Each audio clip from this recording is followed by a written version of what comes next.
sujet 100.24, année 2019. Donc je ferai deux parties. Là, on va commencer par la partie A, avec les 10 premières questions.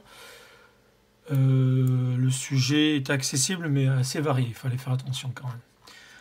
Donc premièrement, vous demandez le rendement. Donc pour le rendement, il fallait chercher qu'en mode secours, on avait un cosinus phi de 0,8. On a une puissance de 1724 kW. Sur la courbe, on obtient un rendement de 95,7. J'ai pas la courbe avec moi, mais bon, je pense que vous allez le trouver facilement. Ensuite, je vous rappelle que le rendement, c'est la puissance sortie sur la puissance d'entrée. Et donc la puissance mécanique, donc c'est la puissance de l'alternateur divisée par la puissance mécanique. En sortie, c'est l'alternateur et en entrée, c'est la méca. On a donc la puissance mécanique qui est égale à la puissance divisée par le rendement, à savoir 1724 divisé par 0,957, qui est le 95,7% qu'on trouvait là. On trouve une puissance méca de 1800 kW en gros. Deuxièmement, montrer que les moteurs diesel sont bien adaptés. Donc en mode secours, le moteur a une puissance de 1810 watts, ce qui est donc juste suffisant. On est à 1810 pour 1800, là c'est limite.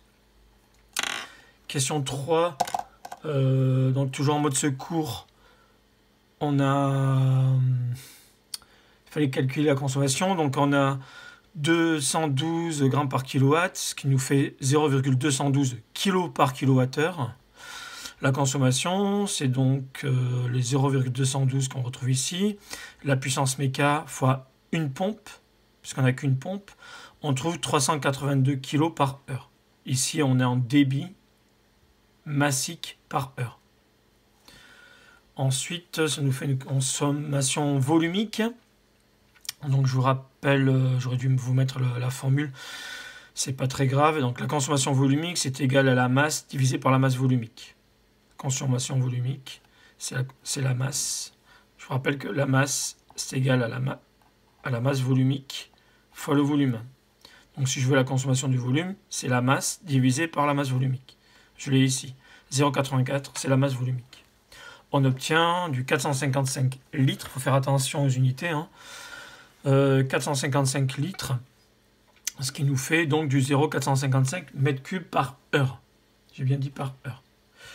Question 4, calculer en mètres cubes la quantité de volume.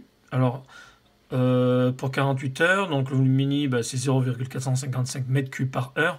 Je multiplie par 48 parce que je veux 48 heures. J'obtiens 21,84 m3 de consommation. Ça, c'est la question 4. La question 5, qui est plus de l'élec, donner les types de conversion. Donc, le convertisseur 1, si on lit le schéma, c'est un redresseur. Et le convertisseur 2, si on lit le schéma, c'est un onduleur. Question 6, calculer la puissance. Le rendement puissance sortie sur puissance entrée. Donc, c'est PU sur PB. P dans la puissance de la batterie. Ça, c'est la puissance utile. Donc, la puissance de la batterie, puissance utile sur le rendement. 6000 divisé par 0,97, ça nous fait 6185. Je l'ai mis en kilowatts au cas où ici. Ensuite, question 7. Montrer que l'énergie stockée dans la batterie correspond à 1,8 kW. Donc, l'énergie, c'est la capacité fois U. Donc, 7,2 fois 252. Ce qui me fait de 1814 Wh. La puissance, je rappelle que la puissance, c'est l'énergie divisée par le temps. L'énergie, c'est donc la puissance fois le temps. Donc l'énergie, c'est la puissance fois le temps. L'énergie de la batterie, c'est la puissance de la batterie fois le temps de la batterie. Question 9, on me demande de déterminer le temps. Donc le temps, c'est l'énergie divisée par la puissance. 1814 qu'on trouve ici, divisé par 6185 qu'on a ici. Je trouve 0,293 heures. Donc ça, c'est pas très clair. Je l'ai mis en minutes. Donc, je rappelle que 1 heure, ça fait 60 minutes. Donc, il faut multiplier par 60. Donc, je vais multiplier par 60. Ici, j'obtiens 17,6 minutes. Et les 0,6 minutes, là, je les ai traduits en secondes. Donc, ça fait 17 minutes et 36 secondes. 17,6 est légèrement plus grand que 15 minutes et 8 secondes. Donc, les batteries sont correctement dimensionnées.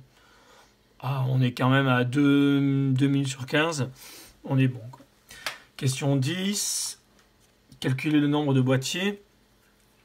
J'ai 252, donc ça c'est ce que j'ai trouvé tout à l'heure, hein, c'est le U qu'il a, 252, divisé par 12, pourquoi divisé par 12? Parce que chaque boîtier, ici on me dit que on a 7 éléments, chaque élément fait 12 volts. Donc j'ai 252, il est où mon 252 ici? 252 divisé par 12, il me faut donc 21 éléments. 21 éléments, sachant que un boîtier comprend 7 éléments. Donc, comme il me faut 21 éléments, je divise par 7. Pourquoi par 7? Parce que j'ai 7 éléments par boîtier ici. J'obtiens donc 3 batteries. Il me faut 3 batteries que je vais mettre ici. Quand j'ai mis idem, hein, c'est la même chose que là. Hein. Le boîtier comprend 7 éléments, 12 volts, 7,2 ampères, et je les mets en série. C'est écrit ici en série, donc je rajoute les autres en série. Ça, c'était la question 10. Voilà pour la partie